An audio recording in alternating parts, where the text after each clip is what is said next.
Hey everybody, welcome to or back to my channel, My Kind of Stuff, and today is my favorite video to make every month, and that is playing my TBR game, Love is in the TBR, and we are going to be playing for the month of April.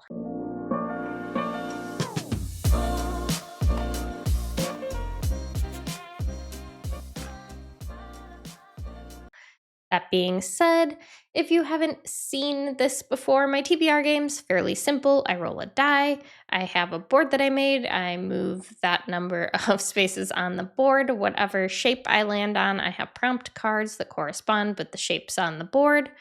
There's easy, medium, and hard difficulty ones. There's also a couple kiss spaces on the board that if I land on those, I have to read a book from a backlist series that a spinner wheel picks for me and move all the way back to the beginning of the board.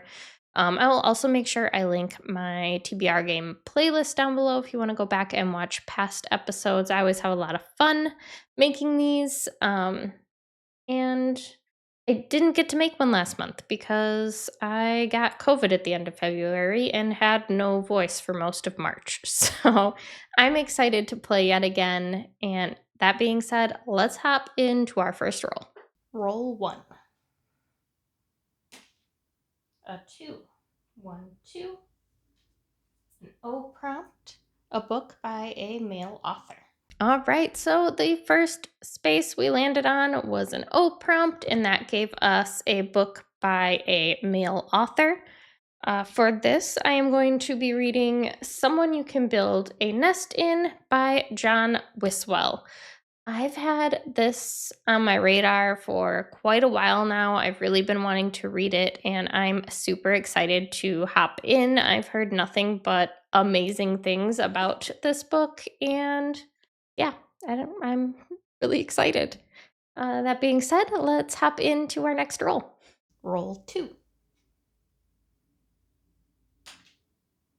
A 5. 1, 2, 3, 4, 5. An X prompt. A mood read. All right, our next roll landed us on an X, and the prompt was a mood read.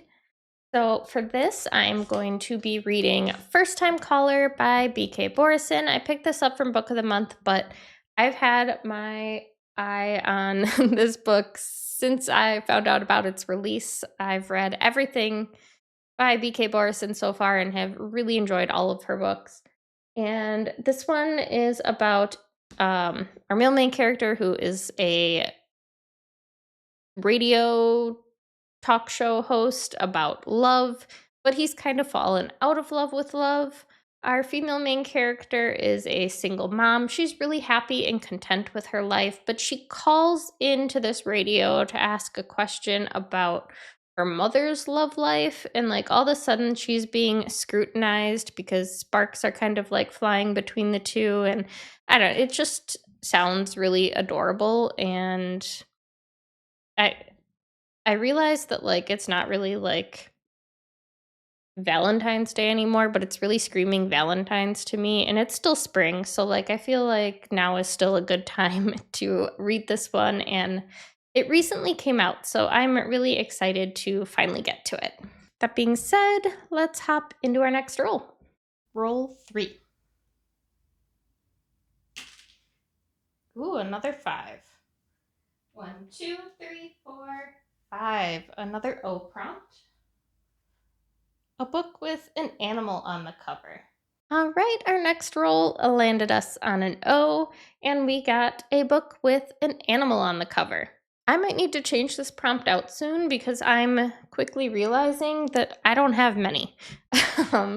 I seem to get that prompt a lot, and I've kind of exhausted all of my animal on the cover books.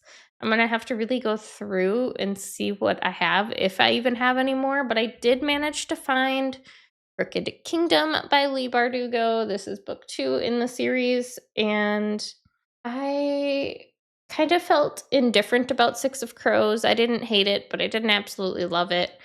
But this is just a duology, so this will finish out yet another series for me when I read it. So that's why I put it on mostly. And also, it obviously has a bird on the cover, so that is an animal. And yeah, Really excited to knock another series off of my list because y'all know that's out of control. And let's hop into our next roll. We could very well get off the board here. We're like in a very good space. Roll 4. 3. Why does it always do this? 1, 2, 3. It never just lets me get off the board. It always has to get in one more. A heart prompt. A book off of my 101 horror books pick. Well, of course, as the game likes to do, it trolls me at the very end. We landed on the very last space on the board, and that was a heart prompt. And the prompt was a 101, ooh, you can't even read that, 101 horror book pick. I have a book called 101 Horror Books to Read Before You're Murdered, and I am doing a video series, slowly reading through those. It's definitely not like a priority series for me, but this book will be part of the next episode that comes out. So I'm excited to get to this. I ended up deciding to read When the Reckoning Comes by LaTanya McQueen. I know nothing about it other than it is paranormal and has ghosts. We'll see. That's really all I want to know, all I need to know. I plan on reading all of the 101 books anyway, regardless. So I figure I might as well not spoil myself on them and just go in blind. So, really excited to read these. I can go ahead and show you my next roll. Not that it matters because we're off the board regardless of what it is. But here's that. And roll 5. We're off the board anyway. All right, so that is it for the TBR game for the month of April. I can't believe that it has been nice to me 3 months in a row now. Yeah, that's crazy because normally it's super mean to me. So I don't know what's going on. I feel like my luck is going to run out sometime soon. So I expect to have like a ridiculously huge TBR in the coming months because it can't possibly keep giving me only 3 or 4 books. And if it does, maybe I need to readjust my game. Maybe make a bigger board. I've been thinking about doing that anyway. So we'll kind of see. We'll play it for a few more months. I haven't even been playing it for like a year yet, so I really want to continue testing it out, see what works, what doesn't. But yeah, thank you guys so much for hanging out with me. Let me know down in the comments what books you plan on reading in April, if there's something you're really excited to get to. Give the video a thumbs up on your way out. Make sure you subscribe if you're new, and I will catch you guys in the next one. Bye.